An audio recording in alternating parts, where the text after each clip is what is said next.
In this video, I'm going to share how I made the track Open Up, featuring the vocals of Monique B. And this is just a deconstruction of just the different parts and some of my thought process behind how I made the track. I'm going to basically go from the top to the bottom of these different sections, starting with the first track, or the first section to the bottom. And then, but before I get into it, I'm going to play the track for a little bit. Come with me, let's build up. Starting here at the verse, or halfway through the verse. And then it goes into the pre-chorus, where I'm going to switch up the beat a little bit to something a little bit more of a break beat.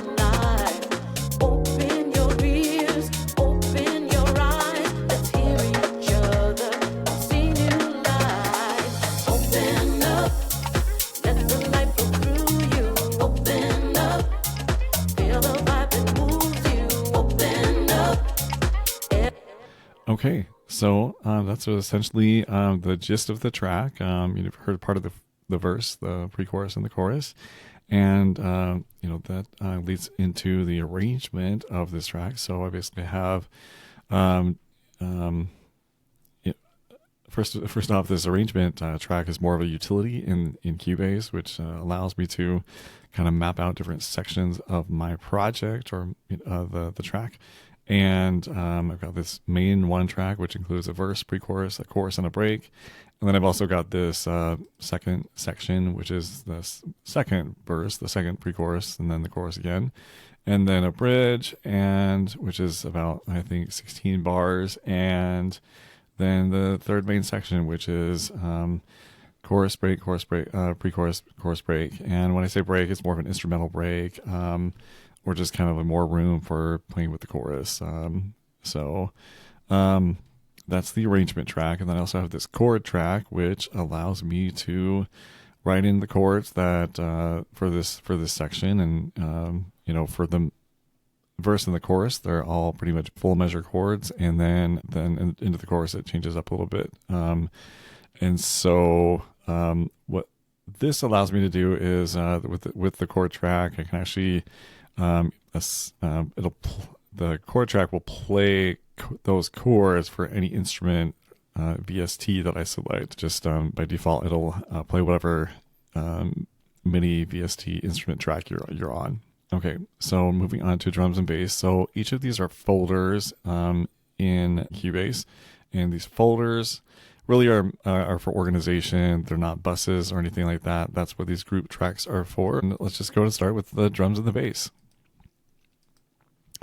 And then I can actually have other folders within the folder. And I like to put the kick and the bass within the same folder so that I can easily solo them both. And let's just do that while we go through listen to the core of the verse with just the kick and the bass. So I've got my kick. I just grabbed this from a Nightlife Audio sample pack, Left Coast House. And then I'm using a bass guitar that is an instrument within the Halion Sonic 7, which is basically Cubase's or Steinberg's version of Contact. And so I had been using M-bass or M-bass from Native Instruments, but I actually like this bass a lot better. It has a lot more different bass guitars to choose from, and it is also integrated into the ecosystem with Cubase. The electric guitar instrument is actually a little bit extra. You do have to pay for that separately, so it does not come with Halion, but I like that it is native Cubase, and it integrates really easily within the Cubase or the Steinberg ecosystem. Okay, moving on to the drum machine. So I have my kick, and I usually don't include that in the drum machine just because it is so important to have it. But well, actually, sometimes I will actually put the kick in the drum machine, and so I can tune it and then see what works best for using envelope shaping.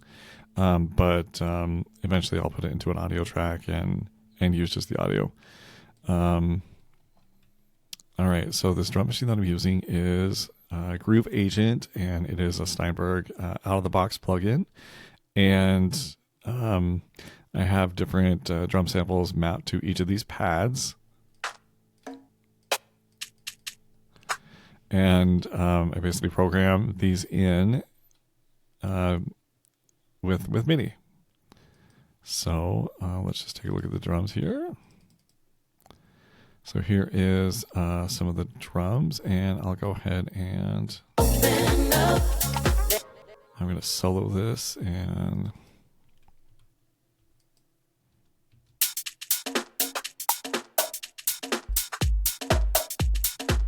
so you'll hear hats, congas, bongos, shaker. And then that's the pretty much the core of my drums. The only other drums that I'm using in this track are some percussion that I use. And that's really just some drum fills kind of at the end of a major section to lead into the pre-chorus, and then also to lead into some other sections. During the chorus, I throw some claves in there, just like a clave loop.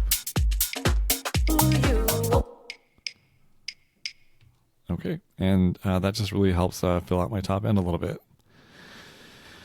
All right, moving on to comps, and this is just the term that I'm using for any accompaniment, things that have a pattern. So that would be, like pianos and electric pianos and synths and things like that that have more of a pattern that for accompaniment. Versus my pads and strings that are more of like a kind of a constant sound. So I've got my electric piano Rhodes. That's just my Waves Electric 88. It's a pretty faithful emulation of the Rhodes piano, and I like that a lot. So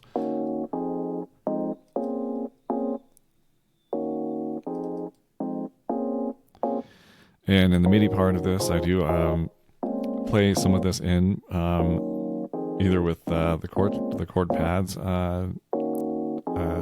feature of Cubase, or I will play it in, or I'll even sometimes draw it in. So it really just kind of depends on the situation. And then if I do use the chord pads, they all have a consistent velocity, so I'll just kind of adjust the velocity so it sounds a little bit more human-like and and less robotic. And then I also have this this brassy synth string during the verse, so that it kind of fills in some gaps where the electric piano isn't playing. So I'll just solo these two.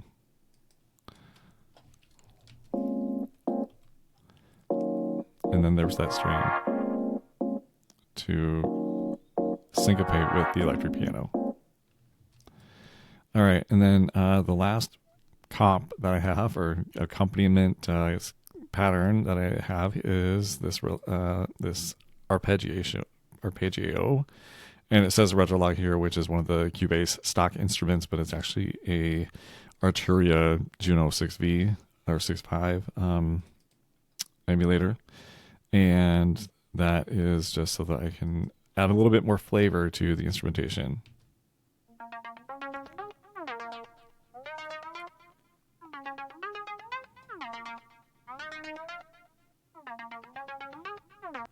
So it's kind of funky, and I don't know, I just thought it would be something fun to add. All right, so moving on to leads, there's really only one leads instrument that I'm using, and that is for this when I have the verse going and I want something to kind of fill out any parts where there's not really much vocal. I just solo that here real quick with the vocals. Keep love apart, come with me.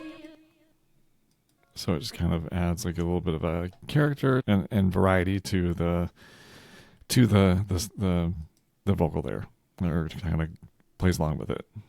All right, so I've got that lead, and then I also have some pads, and this is my pads and strings folder. I don't actually have any strings other than the one that I showed you before, but I have a few pads in here.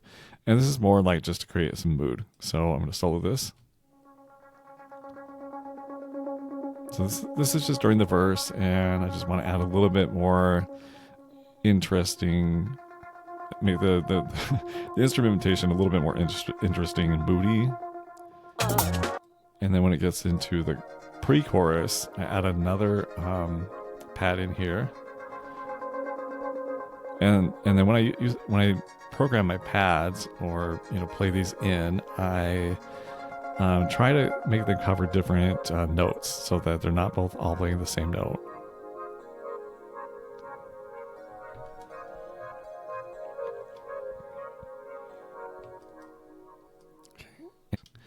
And then I have a different pad during the bridge. That's mainly so that I can have a little bit more bass during the bridge.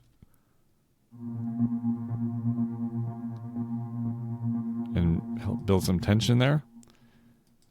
And then this other pad during the bridge.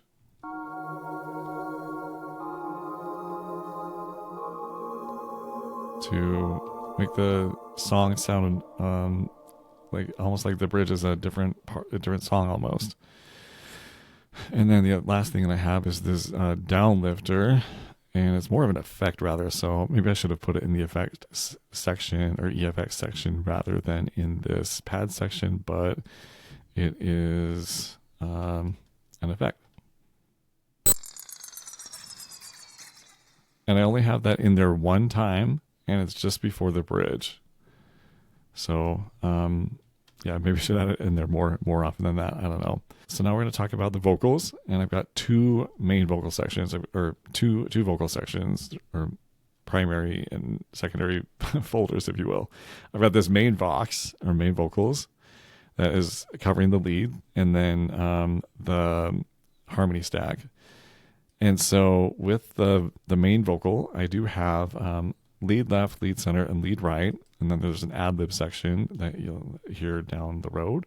And then I also have the lead for the bridge as well. This vocal lead left and center and right, they're basically different takes of the same vocal. And I have that in there so that it provides a little bit more body to the vocal during during the performance of the vocal, and it creates a little bit more interest. So let's solo that. Open up. And I'm going to take off the center vocals so you can kind of see that the left and the center, the left and the right vocals are kind of, they're sung at a little bit different times, but it's almost like having I don't know, just an extra singer on there almost. And I was really impressed with all of the vocals the tracks that Monique sent to me. She really knocked this one out of the park and over delivered on the vocal here, because she sent all of this as well as all of the harmonies and everything. And so it was really cool, especially when we get into the harmonies. So I'll actually segue over to that now. All right, so I've got my vocal harmonies, and those are primarily only used on the chorus. There were some other harmonies throughout the verse and the pre-chorus, but I decided really to only use those on the chorus to really make that stand out. So let's go ahead and solo that. And I love this harmony stack. It kind of reminds me of En Vogue, that girl R&B group from the 90s. And it's just really, really cool. So let's solo that. Open up. Open up. So Monique delivered 3 different takes of each different part. And so there's 3 takes of soprano, 3 takes of alto, and 3 takes of tenor. Or actually, there were only 2 takes of tenor. And so what I've done is you'll see that this one is kind of muted out. So this center, I have got left, center, and right for the backgrounds. But I'm only using left and right because the center vocal is really prominent for the melody. And so I want the background vocal to be spread on different on different parts of the stereo spectrum. All right. And then lastly, I have effects, and that's really basic for this track. I only have a reverse crash that kind of leads up into different sections and then a crash. There are other tracks where I use a few more effects to kind of signal the transitions between different sections of the song, or to add some interest in other ways. But this one I kept really simple, just because the vocal is so prominent. I have so many vocal pieces moving that I just didn't want to add any more complexity. I feel like I would overcomplicate things if I had even, any more effects than I had. I could probably add one or two more, but like I said, I just wanted to keep things a little bit more simple to not detract from the amazing vocal that we have on this song.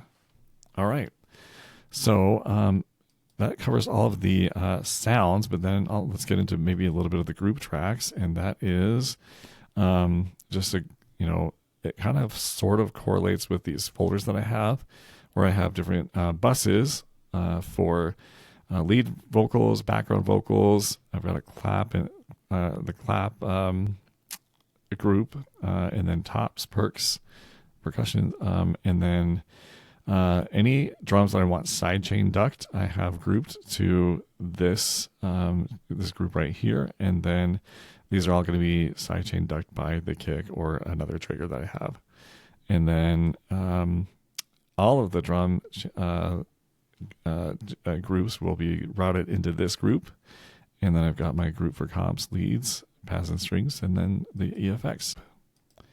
All right, and then for this, I'm still learning mixing, and I feel like I need to improve a lot, but I only have a few send channels that I'm using right now, and one is a room reverb, so that I can have all of my tracks kind of set to the same room reverb, and then at varying degrees. And then I also have a saturation send channel, if you will, and then a vintage compressor or a compressor channel for some parallel compression. And that's really the end of the song. So I hope you enjoy it. If there's any questions that you have, please leave them in the comments below. Or if you have any ideas for me to improve either on the video or on the song itself or in my production, feel free to also leave those in the comments, and I'd be happy to take that feedback and